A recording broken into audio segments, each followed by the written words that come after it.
U čast učenika generacije tutinskih osnovnih i srednjih škola, opština Tutin upriličila je tradicionalni svečani prijem.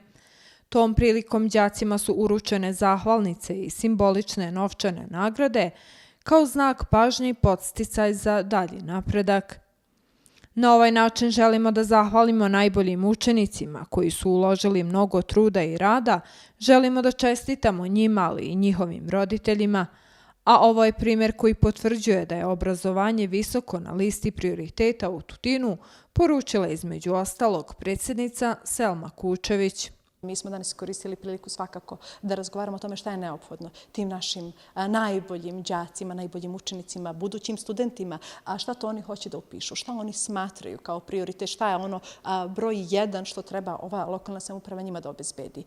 Došli smo na jedan najmanji zajednički sadržalac da svakako treba da imamo jedan tim koji će u buduće da priprema sve naše đake i za upis u srednju školu i za upis na fakultet, gde ćemo da smanjimo taj broj suficitarnih zanimanja, gde ćemo da pričamo o onome što je deficitarno, ono što nam je neophodno i ono što treba da se upiše, nešto što je generalno može da obezbedi budućnost te naše omladine. Zaista sam vidjela izuzetan broj tih mladih ljudi koji su kvalitetni, koji žele da rade na sebi, koji i usled svih ovih izazova koji su na dnevnom nivou zaista ogromni i usled 21. veka i tih društvenih mreža i nekako previše izazova sa kojim se susreću ipak fokusirani na usavršavanju samih sebe i nekako na doprinos ovoj našoj lokalnoj zajednici. I ono što će biti naša obaveza kao lokalne samouprave jeste da naše najbolje đake, najbolje studente vraćamo ovde i da uvek za njih ima obezbeđeno mesto. Učenicima, kako kažu, imponuje činjenica što lokalna samouprava prepoznaje, ceni i nagrađuje njihov trud. Velika mi je čast što sam proglašena učenicom generacije.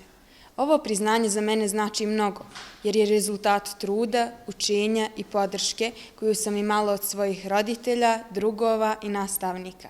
Ponosna sam na sve što smo zajedno prošli. Ovo mi je samo dodatna motivacija da radim i učim još mnogo predanije u budućnosti. Učenik sam generacije gimnazije u Tutinu. Zahvaljujem se predsjednici opštine na prijemu. Stvarno je velika čast i motivacija da mi učenici dalje rastemo, razvijamo se i doprinosimo zajednici. Želeo bih također da se zahvalim profesorima, direktoru i roditeljima. U vremenu izazova ovi mladi divni ljudi podsjećaju nas na prave vrednosti i snagu obrazovanja, jer oni ne predstavljaju samo generaciju, već i pravac u kojem društvo treba da ide.